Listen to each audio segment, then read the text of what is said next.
Senhora acadêmica, senhores acadêmicos, estamos dando prosseguimento ao Seminário Brasil-Brasis, num horário diferenciado por problemas de adaptação, de operacionalização.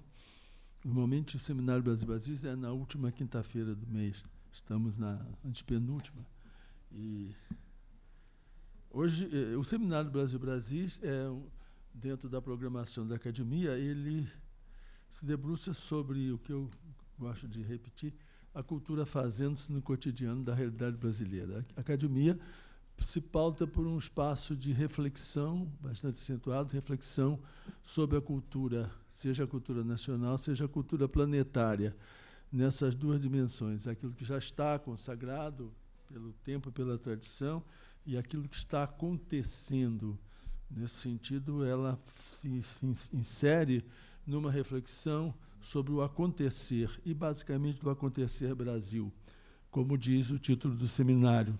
Hoje, antes eu quero me dirigir a todos os presentes que estão aqui para nos acompanhar, e aos internautas, as centenas de internautas que nos acompanham online e que depois podem ainda voltar aos seminários, porque o seminário fica na programação do site da academia. Hoje, a coordenação da mesa e do próprio seminário está a cargo do acadêmico Merval Pereira, porque uma das características desse seminário é exatamente ele ser de responsabilidade do acadêmico. O acadêmico escolhe o tema, o acadêmico escolhe as pessoas com quem ele gostaria de debater o tema. A natureza da mesa também é livre, tanto pode ser a apresentação de cada um, como eles podem estabelecer um diálogo, ou podem, a posteriori, estabelecer um questionamento entre os membros da mesa, claro, excetuado o coordenador geral, que está falando nesse momento. Então, antes de passar a palavra a Merval Pereira, embora ele não precise ser apresentado, é da tradição da casa dizer de quem vai falar. Merval Pereira, como sabemos todos, é comentarista da Globo News e da CBN, colunista de O Globo, onde entrou em 1968 como repórter estagiário, tendo sido, entre outras funções, editor nacional, editor-chefe, diretor da sucursal de Brasília e diretor de redação. Foi diretor de jornalismo de mídia impressa e rádio das organizações Globo. Em 1979, recebeu o Prêmio ESSO pela série de reportagens da Segunda Guerra, Seção de Gás, publicado no Jornal de Brasília e escrito em parceria com o então editor do jornal, André Gustavo Stumpf. A série virou livro com o mesmo nome, editado pela Brasiliense. De 1983 a 1975, trabalhou na revista Veja, onde foi chefe das sucursais de Brasília, Rio, e editor nacional em São Paulo. No período, ganhou 3 prêmios Abril. No Jornal do Brasil, foi editor executivo e fez, de 1991 a 1992, curso de especialização em política internacional na Universidade de Stanford, na Califórnia, como único bolsista da América Latina da John Knight Fellowship. É membro do Conselho Editorial das Organizações Globo e do Conselho Editorial do Jornal Valor Econômico, conselheiro do Centro de Estudos da América da Universidade Cândido Mendes, conselheiro da Fundação das Pioneiras Sociais e do Instituto Brasileiro de Defesa do Deficiente Físico. Membro titular da Academia Brasileira de Filosofia, membro do Board of Visitors da John Knight Fellowship da Universidade de Stanford. É Media Leader do World Economic Forum. Em 2009, recebeu o Prêmio Maria Mus Cabot da Universidade de Colômbia de Excelência Jornalística, a mais importante premiação internacional do jornalismo da América, e é membro da Academia Brasileira de Letras. Com a palavra, Merval Pereira para comandar a mesa. Boa tarde a todos. Muito obrigado pela presença. Boa tarde a quem está nos acompanhando pela internet. Bom, a ideia desse painel é o Brasil-Brasil discute fatos correntes em processo, né? Processos nas diversas pontas da cultura brasileira. E a política tem dominado a discussão da sociedade e, no próximo ano, temos eleições presidenciais, eleições gerais, e o tema dessa nossa conversa é exatamente uma das grandes preocupações, é a radicalização na política brasileira, que é um fenômeno que vem se agravando nos últimos tempos, especialmente, na minha opinião, devido ao uso dos novos meios de comunicação, Facebook, Instagram e internet de maneira geral, que tem colocado nas discussões sobre política, costumes brasileiros, uma dose de radicalização que a gente estava desacostumado. E isso está preocupando muito porque está desaguando em propostas políticas radicais de ambos os opostos, né? A esquerda e a direita, e nós estamos com muita dificuldade para que propostas novas surjam, para que líderes novos se imponham no mercado político, e isso pode gerar, não apenas na eleição para presidente, mas nas eleições estaduais. Aqui no Rio de Janeiro, nós temos uma situação realmente inusitada, que o maior partido do Rio de Janeiro está envolvido completamente em acusações, parte deles, de sua direção, está presa hoje mesmo. O Tribunal Federal decidiu, por unanimidade, a prisão do presidente da Assembleia e de outros dois acusados de corrupção, e a Assembleia já está se movimentando para impedir, anular a prisão. Então, o ambiente político está muito radicalizado, e a ideia, eu chamei o Marcos e o Murilo para a gente conversar aqui, é sobre exatamente como superar essa radicalização, o que fazer para que a política brasileira saia dessa radicalização, dessa polarização radicalizada, para entrar num debate sobre questões que são importantes para o futuro do país, para a retomada do crescimento e da economia. Então, essa vai ser a discussão do ano que vem, né? E a maneira como ela é colocada, se um candidato se inviabiliza ao defender questões impopulares, mas, ao mesmo tempo, o outro candidato ganha espaço porque, no final das contas, mente sobre a situação do país ou sobre as soluções para a situação do país. Essa vai ser a grande discussão do ano que vem, e a gente precisa começar a conversar sobre isso. O Murilo Aragão é um dos principais especialistas no país em análise política, assuntos do Congresso e políticas públicas. É formado em Direito em Brasília, na UniCeub, mestre em Ciência Política e doutor em Sociologia pela Universidade de Brasília. É fundador e presidente da Arco Advice, empresa líder na América Latina na área de Relações Públicas e Análise Política. É também fundador da Advocacia Murilo Aragão, escritório de advocacia em Brasília. Em 2016, foi eleito pelos membros do Congresso para o Conselho de Desenvolvimento Econômico e Social. Em 2017, reconduzido ao Conselho de Comunicação Social. É autor de 2 livros, Grupos de Pressão no Congresso Nacional e Reforma Política, e escreve em diversos órgãos de imprensa. O Marcos Melo é professor titular de Ciência Política da Universidade Federal de Pernambuco, PhD pela Sussex University da Inglaterra, fez pós-doutorado no MIT, nos Estados Unidos, foi professor visitante na Universidade de Yale e no próprio MIT, e Resident Scholar na Rockefeller Foundation, em Bellagio, Itália. Foi premiado com o Guggenheim Award na área de Ciência Política em 2010. É autor e coautor de vários livros, como Reformas Constitucionais do Brasil, Instituições Políticas e Processos Decisórios, e Making Brazil Work, Checking the President in a Multi-Party System, editado em Londres. O Marcos Melo escreve regularmente também em vários jornais, entre eles a Folha de São Paulo e o Valor Econômico. Então, vou pedir para o Marcos começar a abordar o assunto, o Murilo fala em seguida, e a gente vai trocar ideias no meio disso tudo. Marcos, por favor.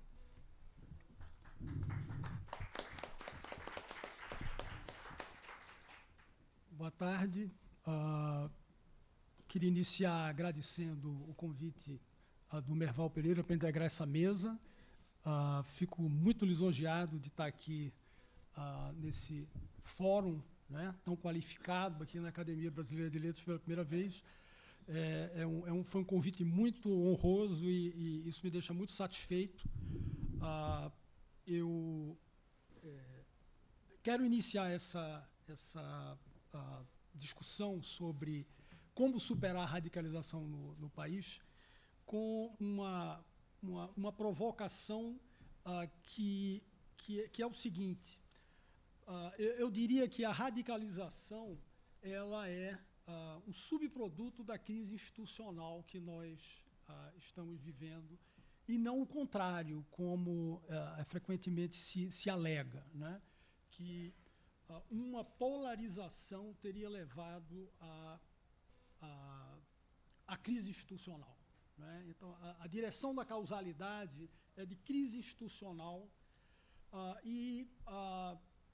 ao termos uma resposta sobre que tipo de crise institucional nós temos, nós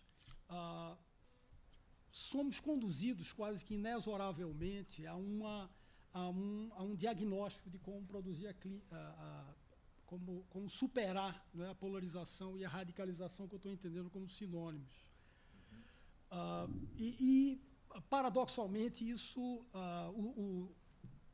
o diagnóstico que eu faço da crise, ele, de uma certa forma, ele é informado por um certo otimismo mitigado em relação à crise, já que a crise ela tem certas características que não se reduzem, e aí eu já adianto uma parte da discussão, a uma terapia institucional, né, como muitos têm se proposto, de mudanças em regras institucionais e eventuais transformações no presidencialismo brasileiro, nas regras eleitorais. Quer dizer, não se trata de terapia institucional. Eu acho que fomos muito marcados nos últimos 2 anos por uma espécie de hiperinstitucionalismo no diagnóstico, né? Ou seja, a nossa crise tem a ver com as nossas instituições. Não, nossas instituições têm problemas, né? Sempre podem ser aperfeiçoadas, elas podem ser e necessitam ser aperfeiçoadas em muitas direções, mas a natureza da crise não é fundamentalmente institucional. E por não ser, é que a minha terapia não será institucional e ela será mais otimista, né? Essa é a mensagem. Se a radicalização não produziu a crise, o que é que há na nossa crise? Ou se há alguma especificidade na nossa crise? Porque a polarização ela tem sido detectada nas democracias maduras, não é? Inclusive, com a ciência política hoje já detém um arsenal metodológico muito sofisticado para, inclusive, medir a polarização e dizer coisas muito robustas sobre coisas complicadas, como medir a polarização, não é? Há um conjunto de estudos dos Estados Unidos, de um grupo da Universidade de Princeton, por exemplo, que mede a polarização desde o governo Lincoln até recentemente, né? Com uma riqueza de dados, etc. E a conclusão é muito simples. Nos últimos 30 anos, se abriu um grande ato na sociedade americana que está claramente mais polarizada e radicalizada, não é? E não é uma radicalização, segundo esses estudos, simétrica. Né? A radicalização ocorreu porque um dos campos da política americana, que são os republicanos, eles se tornaram muito mais conservadores do que costumavam ser. Então, é uma radicalização assimétrica. Então, se nos Estados Unidos é assim, e a gente tem também evidências muito robustas de polarização também em muitos países europeus, a nossa polarização seria simplesmente uma manifestação, né, um epifenômeno disso, ou uma reprodução disso. Não, eu acho que são duas coisas bastante distintas. Não é? A polarização que a gente observa na política dos países, nas democracias consolidadas, ela é muito marcada por uma combinação de fatores. Né? De um lado, a globalização, a ascensão da China, etc., e, por outro lado, o choque migratório que levou como resposta ao surgimento de certos populismos, tanto de direita quanto de esquerda, porque esse processo gerou perdedores. Né? Então, os perdedores da globalização nos Estados Unidos produziram, em larga medida, o Trump, e os perdedores também da globalização em países como França, etc., também, embora na França a ameaça não tenha se concretizado, né?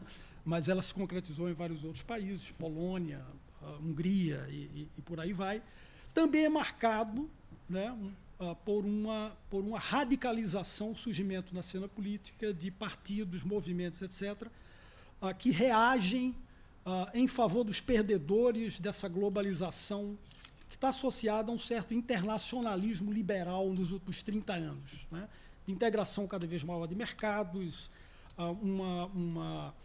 uma política liberal em relação às migrações, etc. Quando esses dois fenômenos adquiriram intensidade avassaladora, né, as migrações adquiriram proporções bíblicas, né, com milhões atravessando territórios enormes na Europa, etc., isso levou a certo radicalismo. Então, esse tipo de polarização, nas democracias do Sul, nas democracias do Norte, é bem distinto dos produzidos nas democracias do Sul da América Latina, mesmo porque não há perdedores da globalização no Brasil, só há ganhadores da globalização. Né? A globalização, ao contrário do que muito se propalou, hoje em dia os estudos mais robustos mostram como ela levou a uma redução muito grande da pobreza, de desigualdade, etc., a perdas ambientais. Os perdedores da globalização no Brasil estão em Belo Monte e nas áreas ribeirinhas, mas o impacto da ascensão da China nos países latino-americanos, por exemplo, se deu foi um impacto via boom de commodities, né, que veio na sequência, e esse boom de commodities produziu inclusão social, produziu aumento de renda real, etc. Então, não há perdedores da globalização, mas o estado de coisas que foi produzido em virtude desses dois fenômenos, ele, no caso brasileiro, alguns fatores alteraram fundamentalmente aquilo que a gente chama de estrutura de incentivos dos atores econômicos e políticos. Né? Porque, ao tempo em que se tinha um boom de commodities em escala muito significativa, e o Brasil, como talvez o maior exportador de commodities, ele foi o grande beneficiário disso na América Latina, ao mesmo tempo se descobre o pré-sal no Brasil.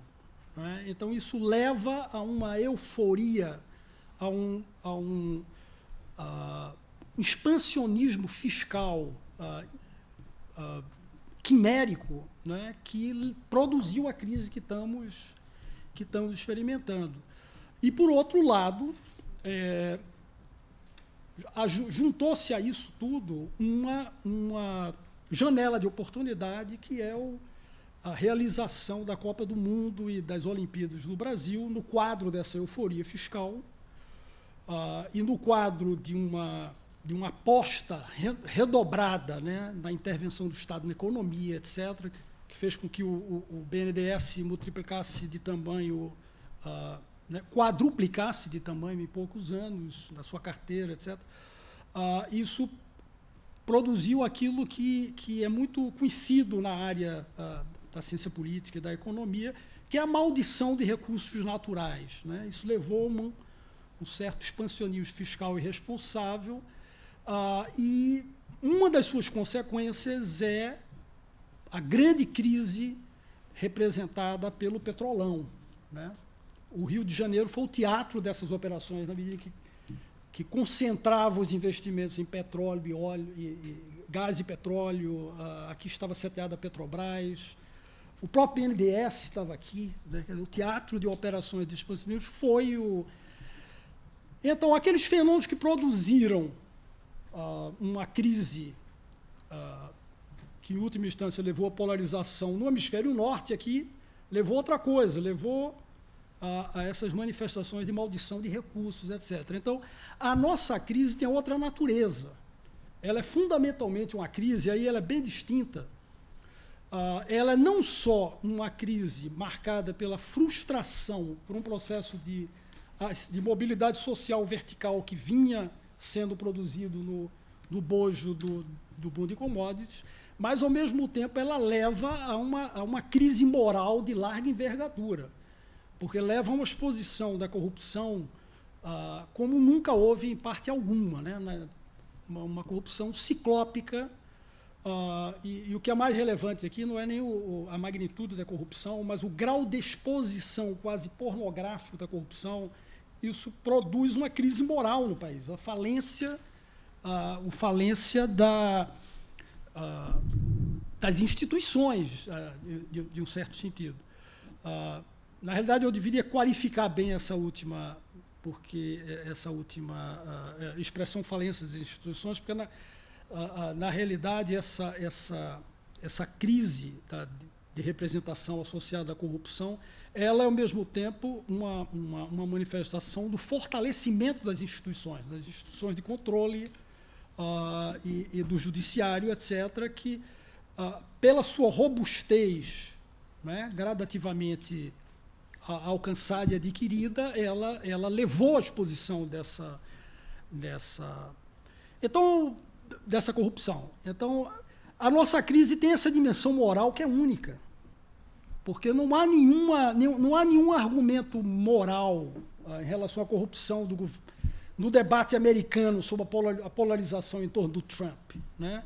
A polarização que a gente observa na França, ou mesmo em alguns outros países europeus, ela não está marcada por essa questão, que é uma questão republicana, né, por excelência. Então, você tem uma imbricação de uma crise né, fundamentalmente republicana com uma crise que é uma crise, em larga medida, também ideológica, não é? Sobre o papel adequado do Estado, sobre redistribuição de renda, desigualdade, né? Nos Estados Unidos, essa é a forma pelo qual esse debate tem lugar, né? É um debate, hoje em dia, muito marcado por uma indignação pública, um desencanto público face à desigualdade crescente nos Estados Unidos, etc.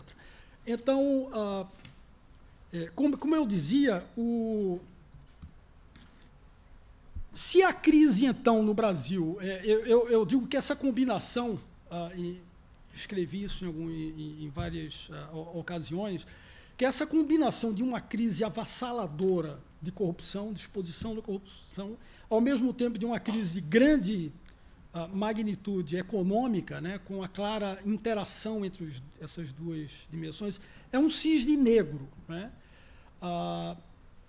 Em muitas situações se tem uma crise econômica de grande expressão, mas que não vem acompanhada de uma crise de corrupção nessa escala, e vice-versa, escândalos de corrupção que não são marcados.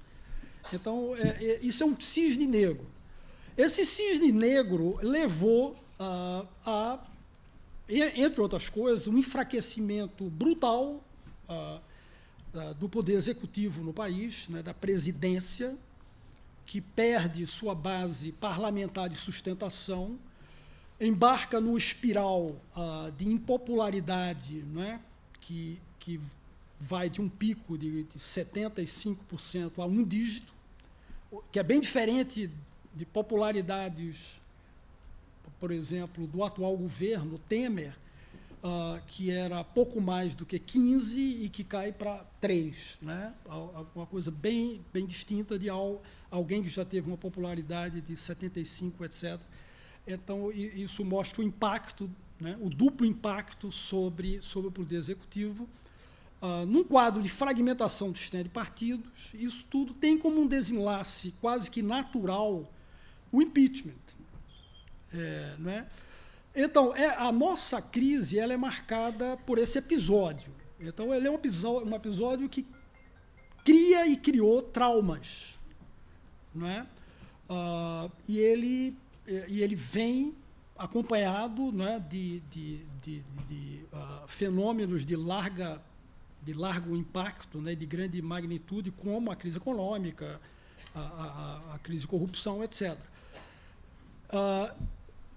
Como ficamos em relação ao futuro, na medida em que esse é o atual estado de coisas? Eu diria o seguinte: esse episódio do impeachment, ele levou como solução constitucional, né, e não por qualquer outra razão que seja, né, que eu acho ilegítimas como características ou leitmotivs para o impeachment, levou fundamentalmente a uma fórmula constitucional que é o atual governo, tão marcado quanto o anterior por episódios de corrupção, etc. Então, num quadro em que as instituições de controle se fortaleceram, não é? Mas as instituições congressuais, as instituições majoritárias, elas se debilitaram muito, né? Eu me refiro a todos os episódios de controle do poder executivo de natureza eminentemente parlamentar. Eu tenho em mente CPIs, eu tenho em mente todo tipo de autorização que é requerida do Poder Legislativo para que abusos do Poder Executivo sejam adequados, né, sejam tratados adequadamente nos fóruns judiciais, etc. Todas essas formas de intervenção parlamentar, elas se mostram inócuas num quadro em que o governo tem uma ampla hegemonia, né, e maioria congressual. Há um grande cientista político espanhol, né, Juan Lins, radicado nos Estados Unidos, foi professor durante muito tempo da Universidade de Yale, em que ele dizia que o presidencialismo produzia um problema de legitimidade dual, né, porque tanto o Congresso quanto o presidente são eleitos, e no caso em que haja um conflito entre esses dois poderes, ambos podem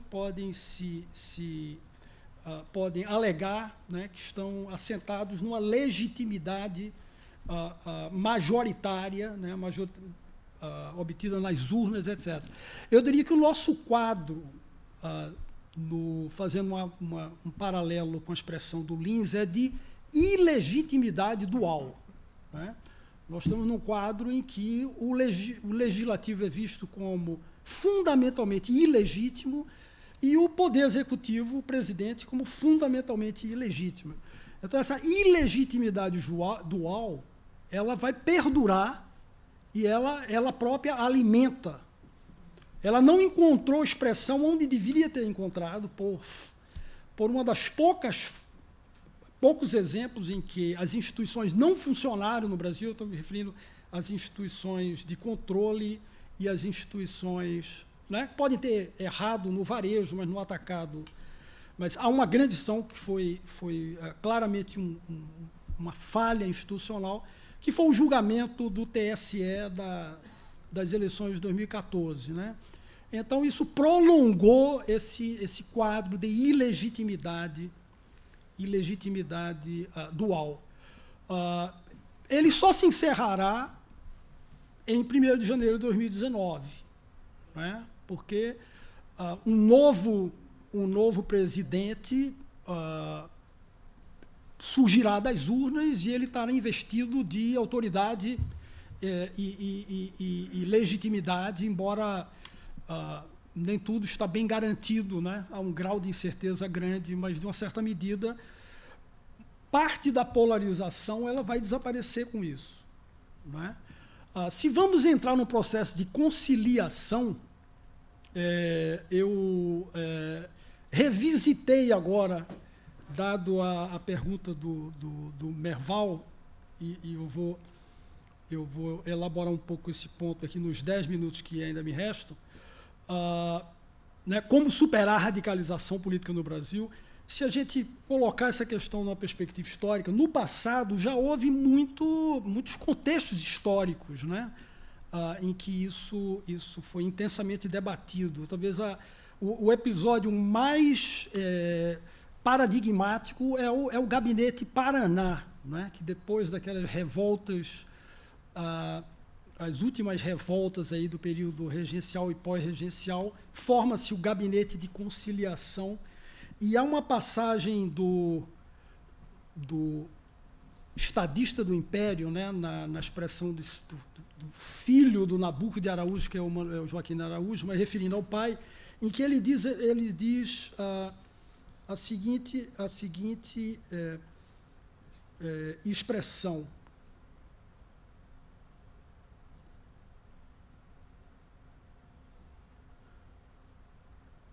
as ideias exageradas hão de triunfar sobre as ideias conservadoras. As ideias exageradas têm por si o entusiasmo, as ideias conservadoras apenas a reflexão.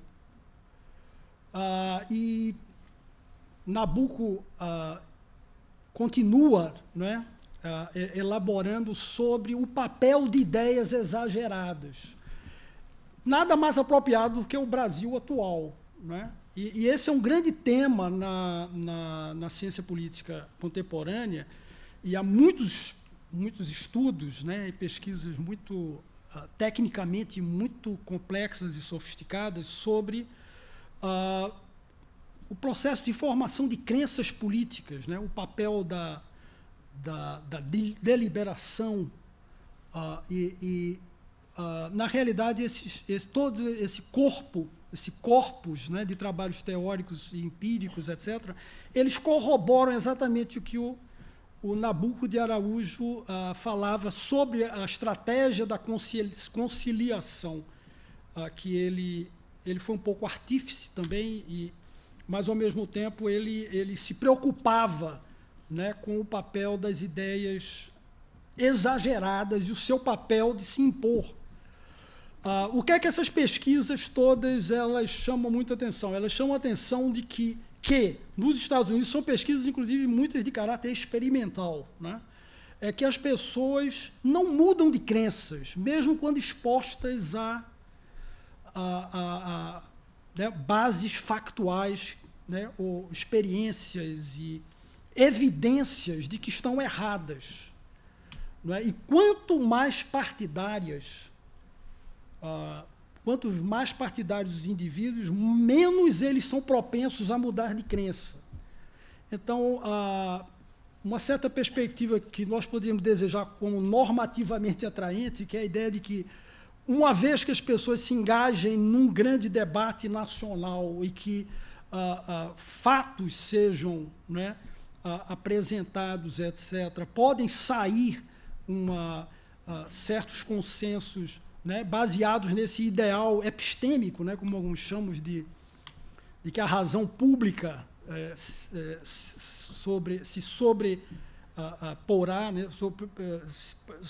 sobrepujará, né, todas as outras coisas, as pesquisas existentes sugerem que isso não é exatamente assim, né?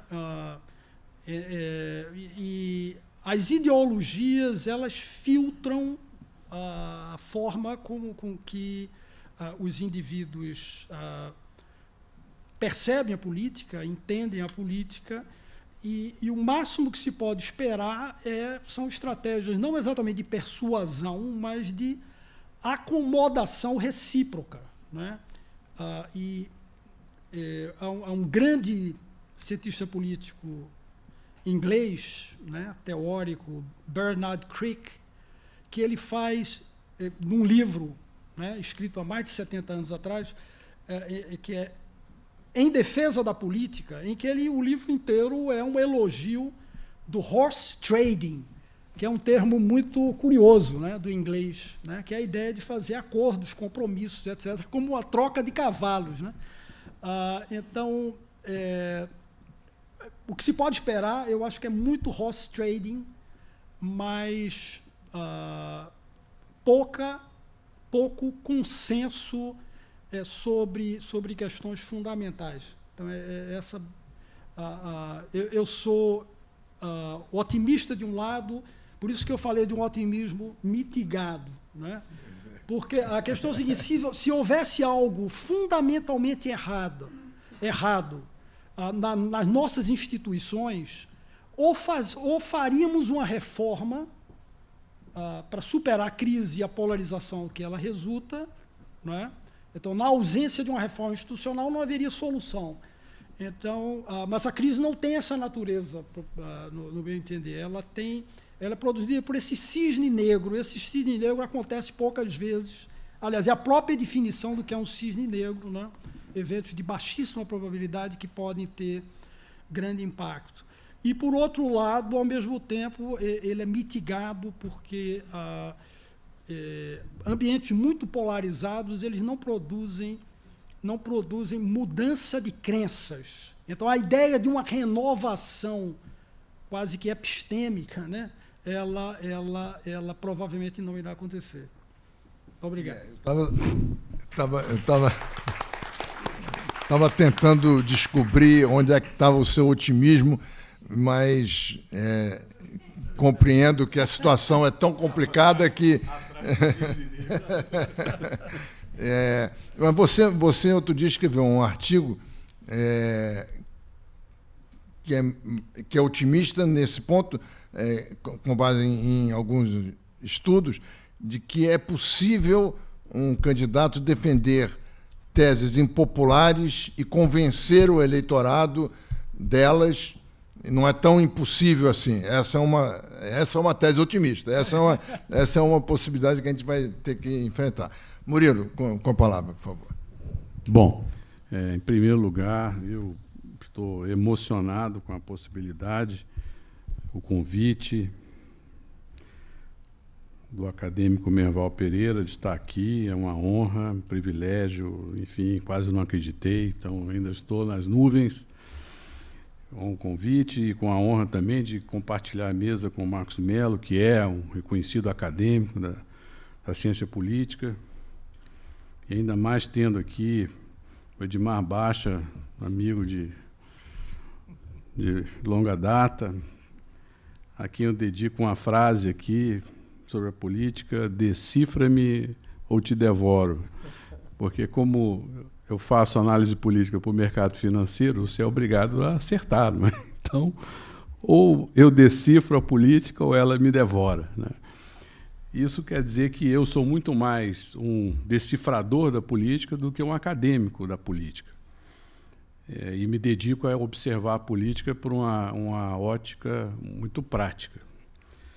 Então, agradeço, voltando aos agradecimentos de praxe, ao convite do Merval, a honra de estar aqui com o presidente, o Domício Proença Filho, e vou procurar não fazer juízos de valor da minha opinião pessoal, mas sim juízos de realidade, o que não é necessariamente o mais agradável, porque há hoje no Brasil uma vocação quase irresistível de agradar, né? Todos querem agradar, falar coisas que sejam saudadas como politicamente corretas ou politicamente interessantes, e eu não tenho a menor obrigação com essa tendência de agradar no que eu falo. Aliás, eu só tenho compromisso comigo mesmo, né, com relação ao que eu penso e com relação ao que eu acredito, como explicação, não como crença, porque são duas coisas diferentes. Eu tenho uma visão garantista, institucional. Eu não vejo condição de um país se consolidar se não tiver uma visão de garantia dos direitos e de respeito às instituições. Então, eu condeno o deboche às instituições, condeno essa visão do tem leis que pegam e leis que não pegam, e também condeno muito aquela postura do não é possível que fulano não seja isso ou não seja aquilo. Eu acho que nós temos que ser mais sérios na avaliação da realidade, inclusive quando se tratar de se posicionar a respeito das pessoas para o bem e para o mal. Então, eu tento aqui, na minha breve exposição, responder à frase colocada, à pergunta colocada de como superar a radicalização. Eu, de início, quero dizer que as elites brasileiras sempre tiveram uma imensa capacidade de amortecer as rupturas e evitar grandes radicalizações que afligiram outras nações. Deodoro da Fonseca era monarquista, até virar líder republicano. Aliás, a respeito disso, tem uma passagem muito interessante que um amigo chegou lá e disse 6 meses depois, olha, poxa, eu sou republicano há tanto tempo e não fui ainda aquinhoado com o cargo. Ele disse, pois é, eu virei republicano uma semana antes da proclamação da República. Então, isso prova como nós somos capazes de se adaptar às mudanças e fazer as transições. E a radicalização, no meu entender, não é um traço da política brasileira. Ela não é a marca fundamental. Isso me lembra, eu acho que no livro do Rodrigo Lacerda, né, que República das Abelhas, ele diz que a certa altura perguntavam, quantas balas você tem? Não, eu tenho 2h30 de bala. Eu tenho 4 horas. Então você ganhou. Você tem 4 horas de bala, eu tenho 2h30, então vamos terminar a batalha. Então isso é muito Brasil. E até mais um exemplo, quando Getúlio Vargas foi ser candidato a presidente da República, os maragatos e chimangos que se degolavam, né, se acertaram para apoiar Vargas. Quer dizer, então, até as diferenças que seriam insuperáveis, né, porque eram resolvidas na ponta da faca, terminaram se acomodando ali para apoiar Vargas, o gaúcho, para a presidência. E um outro detalhe é que a política no país, no Brasil, ela sempre foi muito mais motivada por interesses do que por princípios, por uma grave distorção histórica da própria Constituição da nossa nação. A meta é controlar o Estado. A meta é chegar ao Estado e controlar. E ali não é para onde o ônibus vai, é para quem vai sentar na janelinha e dirigir o ônibus.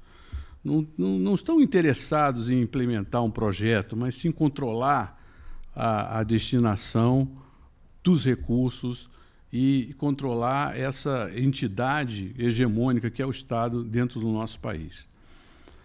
E o nosso Estado, em sendo grande demais, intervencionista demais e poderoso demais, toda a luta se dá em torno do controle direto dele pelas corporações e indireto pelos grupos de interesse.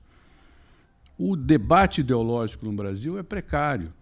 Nossa esquerda, em grande parte, é intervencionista, assistencialista e paternalista, como a própria direita.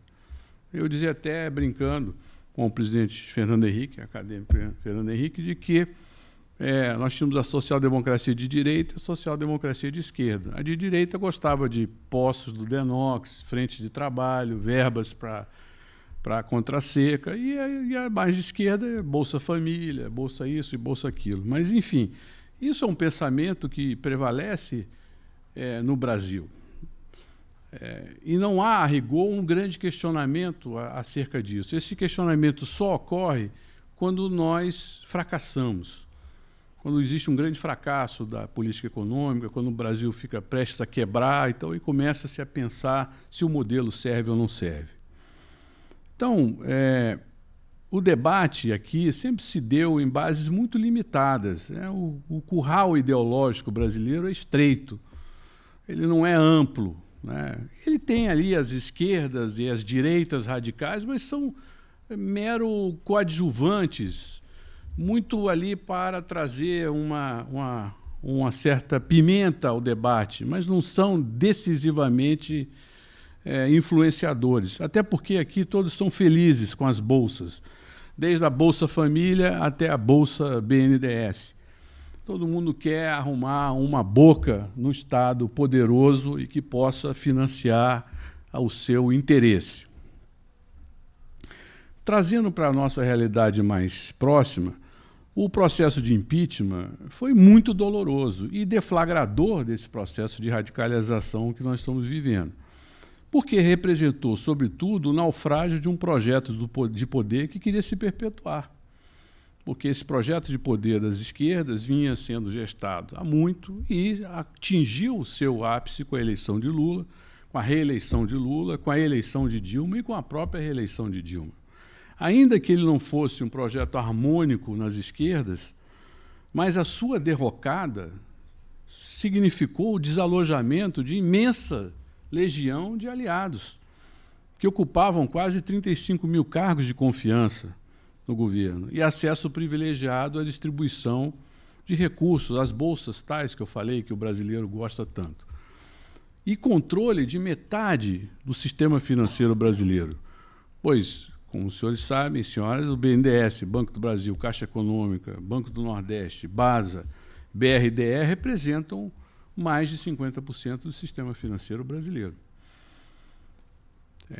Eu até acreditava que a radicalização posta após o processo de impeachment fosse muito maior do que foi colocada. Até mesmo porque o PT e a CUT prometeram parar o Brasil, prometeram inviabilizar a governabilidade do novo governo. Mas isso não aconteceu. E não aconteceu por quê que não aconteceu? Porque o povo não comprou a radicalização que se pretendia colocar. A radicalização que poderia ter sido bélica, confrontacional, que poderia resultar em mortes, em confrontos físicos, em ocupações, ela não ocorreu. Ela ficou muito mais no campo da retórica do que propriamente no campo do confronto. Não houve, por exemplo, como na Ucrânia, que ocuparam a praça em frente ao governo e ficaram lá meses para derrubar o presidente. Mas o mau humor das redes sociais ficou, misturado com o desconforto causado pela pior recessão da história do Brasil. Quer dizer, desde os anos 30, nós não tivemos uma recessão de tamanha magnitude e que foi devastadora na economia por conta da brutal incompetência do governo anterior. E soma-se a isso o fato também devastador da Operação Lava Jato, que demoliu o capitalismo jabuticaba.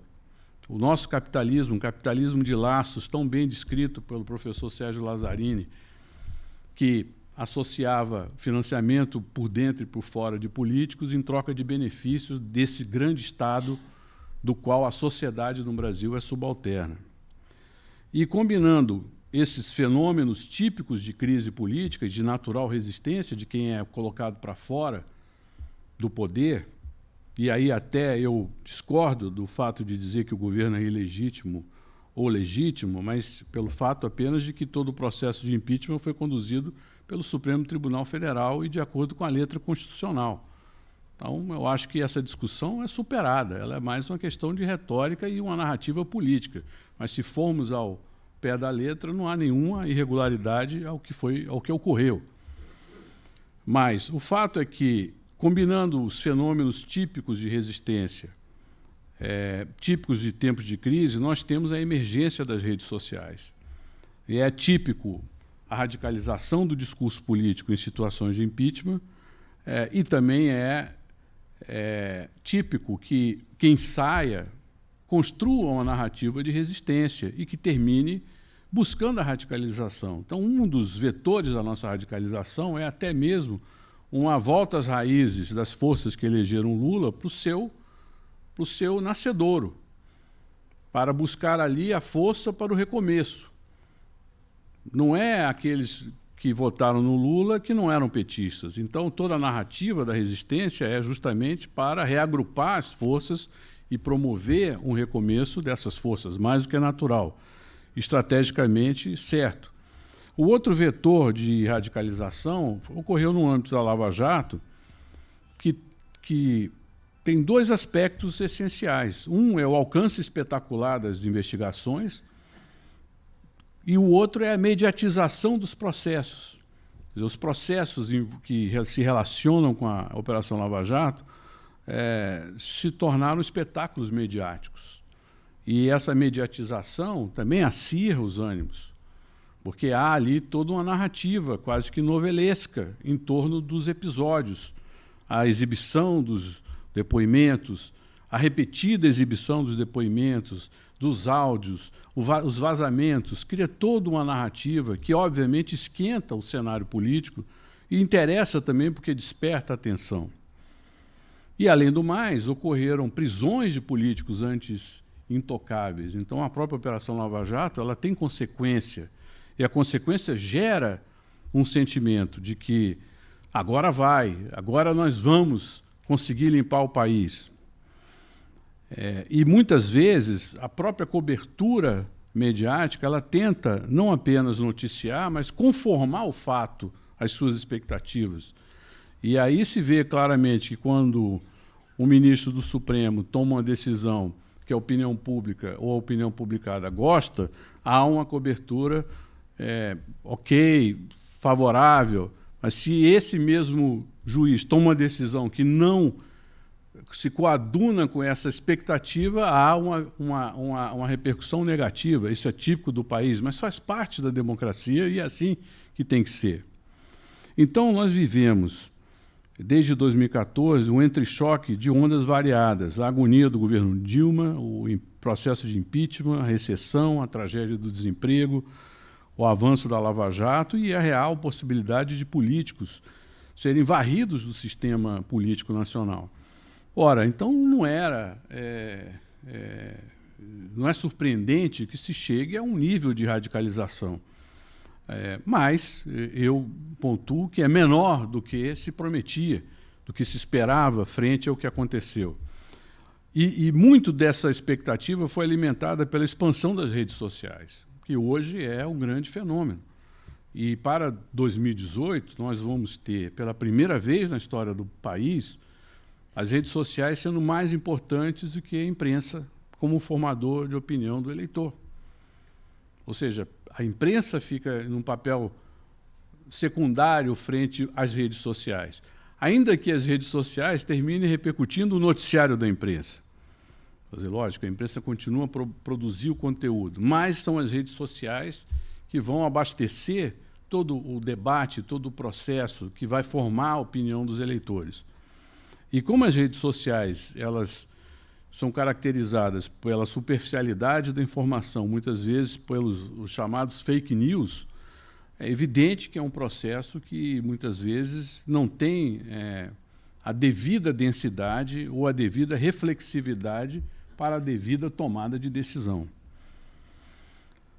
Então, é evidente que eu reconheço a existência de um país dividido, né, o que justificaria de cara a pergunta inicial aqui do acadêmico Merval. E a prova disso é que o candidato que tem a liderança nas pesquisas tem também a liderança na rejeição. Então, a prova da radicalização está aí. O Lula, que lidera as pesquisas eleitorais, é o candidato mais rejeitado. Então, o país está aí, efetivamente cindido. O que fazer? Como superar? Ora, a minha opinião é a de que devemos, nesse momento, olhar para os fundamentos que orientam o país.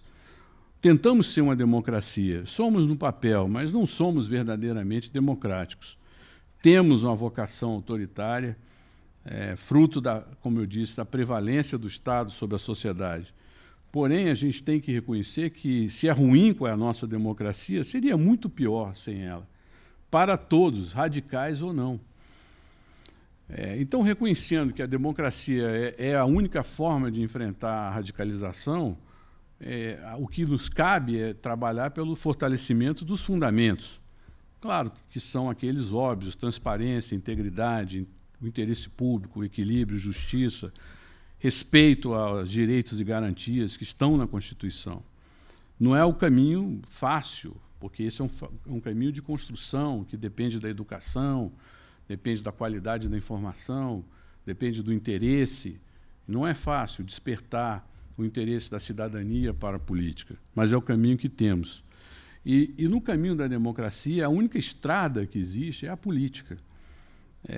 Não há política, não há democracia fora da política. E, aliás, a política existe até quando não há democracia. Ou seja, a política é inevitável, como o ar que a gente respira. É inevitável como nascer e morrer, a política. Então, até mesmo quando se tenta escapar da política, está se tomando uma atitude política. Ou seja, não participar da política ou desqualificar a política é um ato político. Então, o que nos resta é transformar a política na melhor política. E a única forma de fazê-lo é com a maior participação, com o maior interesse, com o maior debate, com a maior até dúvida a respeito do que circula. Não comprar facilmente o que as pessoas dizem a respeito das coisas. Há uma tendência hoje muito grande a dar valor à opinião das celebridades e subcelebridades sobre tudo, em detrimento daqueles que estudam e que trabalham e que se dedicam.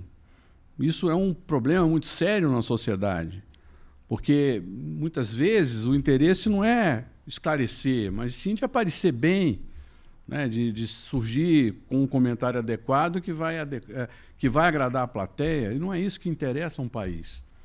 E nós temos que ter essa condição de olhar criticamente e duvidar de tudo que é dito. Agora, é claro que não basta também olhar apenas pelos direitos, pela letra constitucional, quando eu falo aqui. Temos que transformar os nossos direitos em interesse de agir. Napoleão dizia que o povo luta mais pelos seus interesses do que pelos seus direitos. É porque o povo não sabe o quanto os seus direitos são do seu interesse. É importante que o povo saiba como os seus direitos são do seu interesse. Mas, obviamente, o establishment não está interessado nisso, não quer uma cobrança qualificada, não quer, ele quer continuar a ser o que ele é, o Estado grande, forte, com o seu salário, a sua aposentadoria extraordinária e uma baixa cobrança, uma baixa interação com a cidadania, porque, olha, não, está ótimo, estou aqui cuidando do meu interesse, quando que o que serve ao país é justamente o contrário. Então, é importante melhorar a qualidade da participação. E quando eu digo participação, não é apenas candidatar-se ou votar. Existe muito essa questão, sim, então você vai lá e se candidate. Não é só isso. Política não é só se candidatar. Política é contribuir, participar, debater, refletir. E é evidente que isso só vai ser alcançado com a melhor educação. E nós não temos uma educação adequada.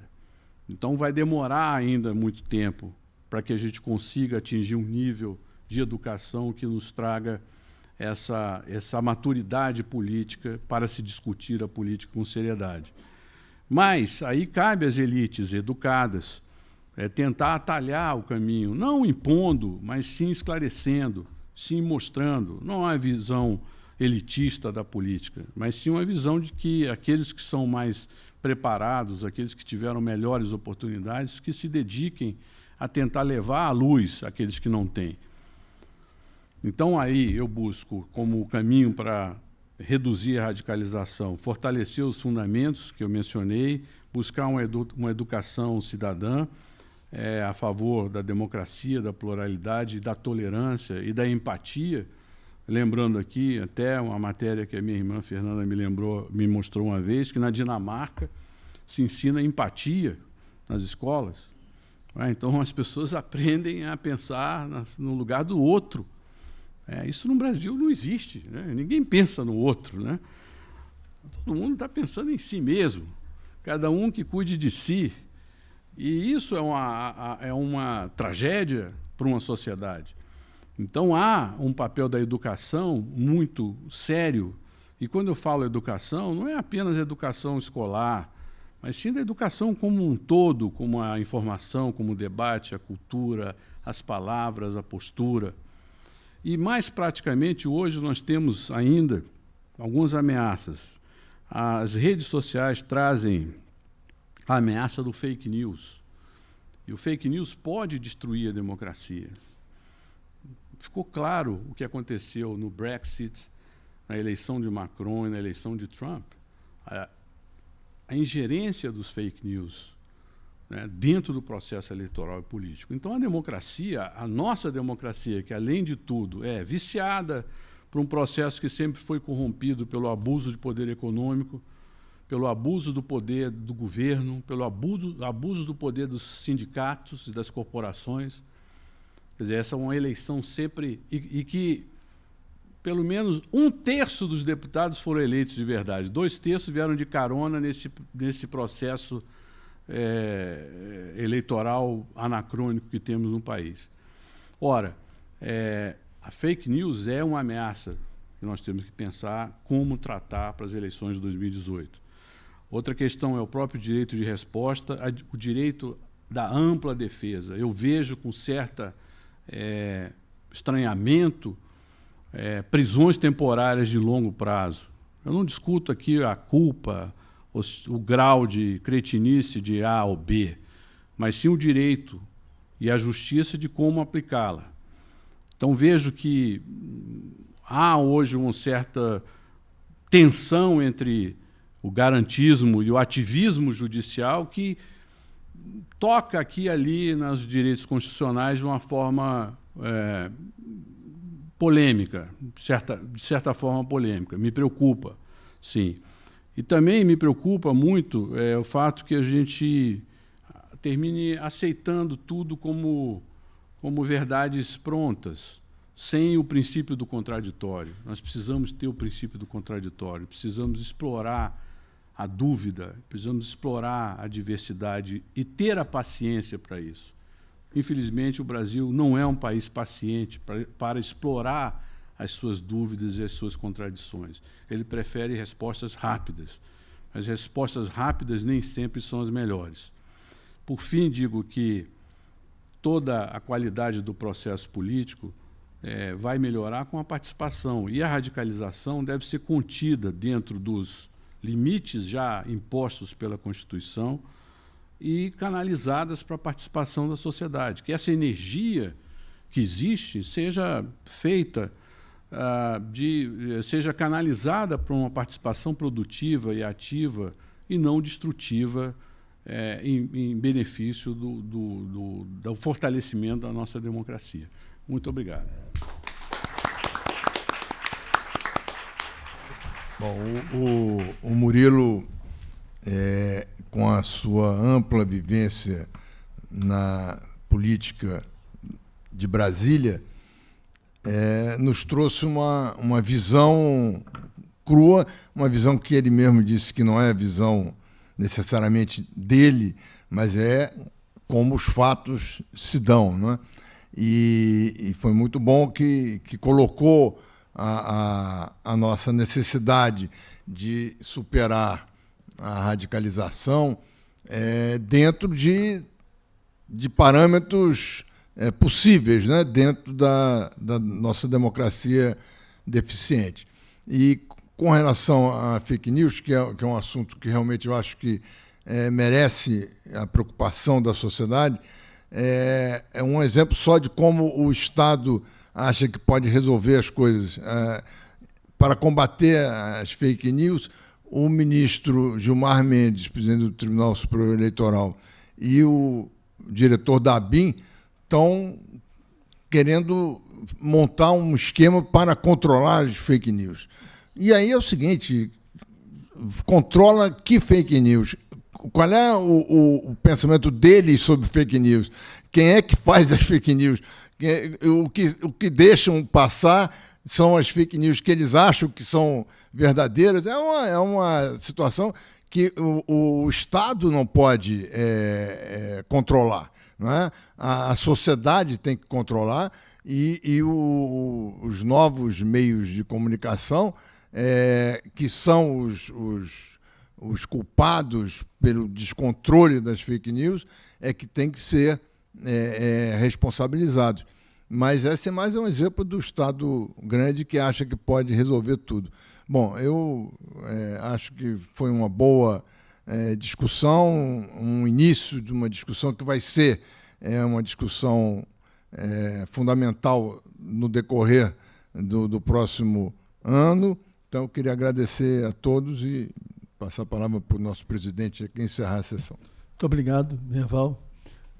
A Academia agradece a Murilo de Alagrão e a Marcos Melo e a Merval por esse convite para refletirmos sobre a atualidade brasileira, né, sobre aspectos dessa realidade extremamente mobilizadores. Agradeço também a presença de todos que aqui vieram e que nos acompanham pela rede, e eu convido para o próximo Seminário Brasil-Brasis, em que se discutirá crise e metamorfose da democracia. Coordenação de Rosis Cadastro de Oliveira, tendo como participante o ministro Carlos Aires Brito e o professor Eduardo Gianetti. Uma boa noite para todos. Está encerrado o seminário.